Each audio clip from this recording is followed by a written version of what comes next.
Hello and good morning all of you. स्वागत आहे तुमचं मेगाबिट एज्युकेशनच्या यूट्यूब चॅनलवर. चला बघूया आजचे व्होकॅब्युलरीचे वर्ड्स, त्याचे सिनोनिम्स, अँटोनिम्स आणि यूज कसा करण्यात आलेला आहे सेंटेन्समध्ये. सोबतच one word substitution, misspelled word आणि idioms and phrases. So first word आहे आजचा तो आहे लेजिटिमेट. फर्स्ट वर्ड आहे लेजिटिमेट. लेजिटिमेटचं काय मिनिंग आहे तर conforming to the law or to rules. म्हणजे काय होतं तर कायदेशीर किंवा कायद्याने, त्याला काय म्हटलं जातं लेजिटिमेट म्हणजेच लीगल. तर लेजिटिमेट म्हणजे मराठीमध्ये काय होतं कायदेशीर, कायद्याने किंवा योग्य मानलेला म्हणजे होतं लेजिटिमेट. सिनोनिम्स काय आहेत त्याचे आहे लीगल, लॉफुल आणि लिसिट. आणि अँटोनिम आहेत इलिगल, इलिजिटिमेट आणि कॅलेंडिस्टीन. ओके. सो लेजिटिमेट म्हणजे काय होतं कायदेशीर, कायद्याने किंवा योग्य मानलेला. आणि त्याचं सिनोनिम आहेत लीगल, लॉफुल, इलिसिट आणि अँटोनिम आहेत इलिगल, इलिजिटिमेट आणि कॅलेंडिस्टीन. आता याचं सेंटेन्स मध्ये कसं यूज करण्यात आलेलं आहे बघूया. His claims to legitimate authority. तर याचं मराठीमध्ये मिनिंग काय आहे तर कायदेशीर अधिकारावरील त्याचे दावे. तर क्लेम म्हणजे काय होते दावे, आणि इथे काय यूज करण्यात आलेलं आहे लेजिटिमेट म्हणजे कायदेशीर. सो लेजिटिमेट अथॉरिटी म्हणजे कायदेशीर अधिकारावरील त्यांचे दावे. हा मराठीमध्ये मिनिंग आहे या सेंटेन्सचा. आणि यामध्ये असं लेजिटिमेट यूज करण्यात आलेलं आहे कायदेशीर म्हणून. नेक्स्ट बघूया. नेक्स्ट वर्ड आहे ॲग्रवेटेड. AGGRAVATED. ॲग्रवेटेडचं मिनिंग आहे अनॉय ऑर एक्झॅस्परेट. अनॉय ऑर एक्झॅस्परेट म्हणजे काय होतं बिघडवणे, बिघडवणे किंवा चिडवणे, चिडवणे किंवा अधिक गंभीर करणे म्हणजे काय होतं ॲग्रवेटेड. तर ॲग्रवेटेडचं काय मिनिंग आहे अनॉय ऑर एक्झॅस्परेट म्हणजेच मिनिंग मराठीमध्ये काय होतं बिघडवणे, चिडवणे किंवा अधिक गंभीर करणे. तर सिनोनिम्स काय आहे बघूया. अनॉय, इरिटेट आणि एक्झॅस्परेट. आणि अँटोनिम आहेत काम, कन्सिलिएट आणि कन्सीड. CONCED कन्सीड. तर ॲग्रवेटेडचं सिनोनिम आहे अनॉय, इरिटेट आणि एक्झॅस्परेट. आणि अँटोनिम आहे काम, कन्सिलिएट आणि कन्सीड. आता यूज बघून घेऊया ॲग्रवेटेडला सेंटेन्स मध्ये कशा करण्यात आलेला आहे. तर military action would only aggravate the situation. तर याचं मिनिंग काय आहे मराठीमध्ये लष्करी कारवाईमुळे परिस्थिती आणखी बिकट होईल, असं याचं मराठीमध्ये मिनिंग आहे. तर लष्करी कारवाईमुळे म्हणजे मिलिटरी ऍक्शनमुळे काय होईल परिस्थिती आणखी, सिच्युएशन म्हणजे होते परिस्थिती, परिस्थिती आणखी बिकट होईल. तर इथे ॲग्रावेट म्हणजे यूज करण्यात आलेला आहे बिकट होईल म्हणून. ओके. तर ॲग्रावेट म्हणजे या सेंटेन्स मध्ये बिकट असं करण्यात आलेलं आहे. ॲग्रावेटेड म्हणजे होते बिघडवणे, चिडवणे किंवा अधिक गंभीर करणे किंवा बिकट करणे. नेक्स्ट वर्ड आहे अनरिलेंटिंग. अनरिलेंटिंगचं मिनिंग आहे not giving way to kindness or compassion. म्हणजे काय तर कोणी कठोर असतं किंवा निर्दयी असतं त्याला काय म्हटलं जातं अनरिलेंटिंग. अनरिलेंटिंगचं काय आहे मग मराठीमध्ये मिनिंग निर्दयी, कठोर, आणखी तीव्रपणा कमी न होणारा. तर अनरिलेंटिंग म्हणजे काय होते निर्दयी, कठोर किंवा तीव्रपणा कमी न होणारा.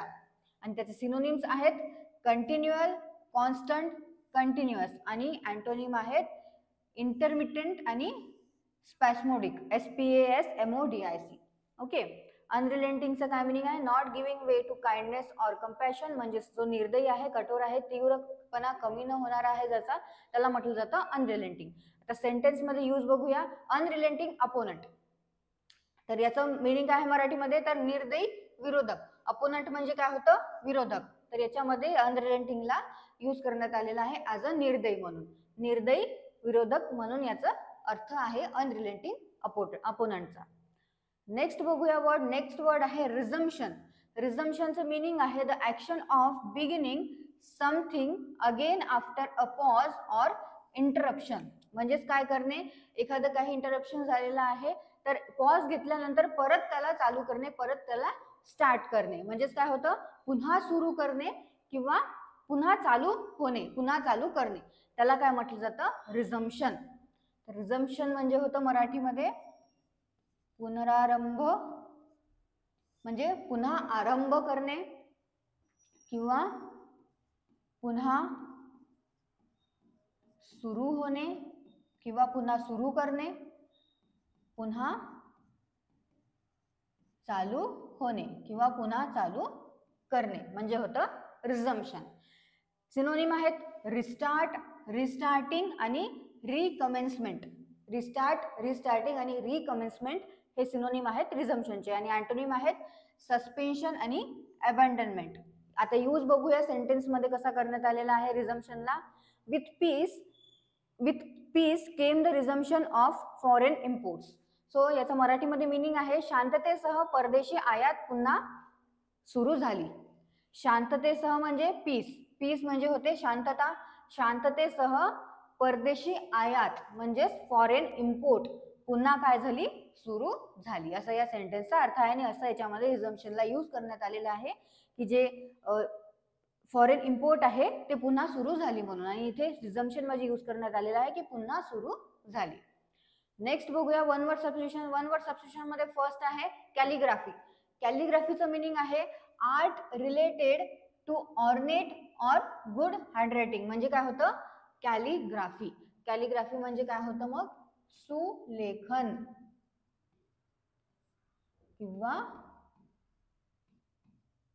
सुंदर हस्ताक्षर म्हणजे काय होतं calligraphy. Art related to ornate or good handwriting म्हणजे होतं कॅलिग्राफी. नेक्स्ट आहे a place where animals are slaughtered. त्याला काय म्हणतं अबॅटॉर. याचं प्रोनाउन्सिएशन आहे अबॅटॉर. अबॅटॉर ओके, हे याचं प्रोनाउन्सिएशन आहे अबॅटॉरचं. तर अबॅटॉर म्हणजे काय होतं a place where animals are slaughtered. Slaughtered म्हणजे काय होतं जिथे त्यांचं कत्तल होतो, जिथे ॲनिमल्सचा कत्तल होतो त्याला काय म्हटलं जातं अबॅटॉर असं म्हटलं जातं वन वर्ड मध्ये. म्हणजेच काय आहे मग ते कत्तलखाना. कत्तलखाना किंवा खाटीक खाना म्हणजे काय होतं इंग्लिश मध्ये वन वर्ड मध्ये अबॅटॉर. नेक्स्ट आहे मिसपेल्ड वर्ड. मिसपेल्ड वर्ड मध्ये फर्स्ट वर्ड आहे विसल. विसलची करेक्ट स्पेलिंग आहे ऑप्शन सी WHISTLE. आणि विसलचं मीनिंग काय आहे मराठीमध्ये तर शिट्टी.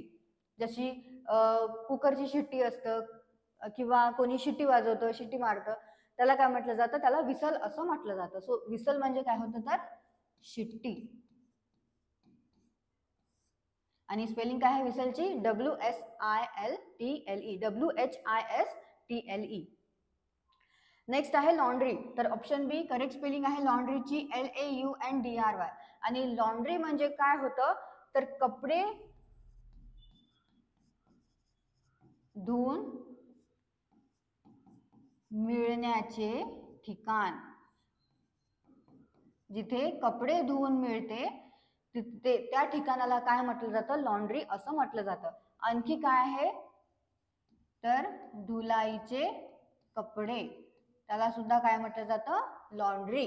सो लॉन्ड्रीची स्पेलिंग काय आहे LAUNDRY. इडम्स अँड फ्रेजेस मध्ये फर्स्ट आहे डिफरंट केटल ऑफ फिश. त्याचं मीनिंग आहे if something is a different kettle of fish it is very different from the other thing referred. Okay, refers.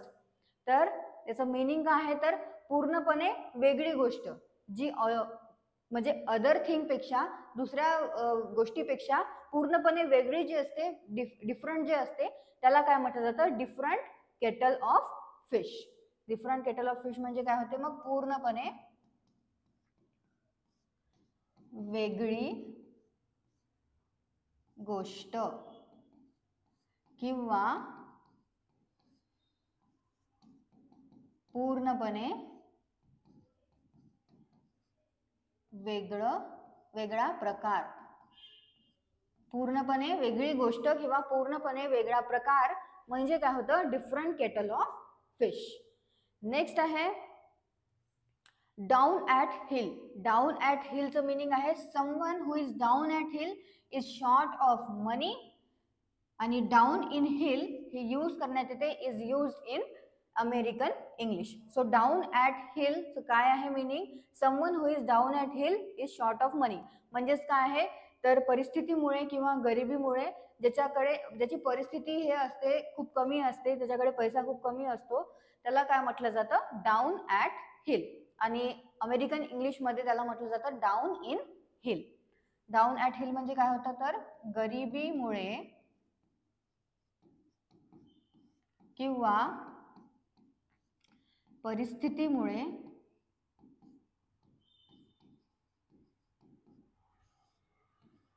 वाईट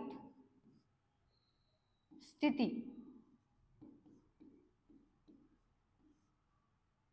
असलेला,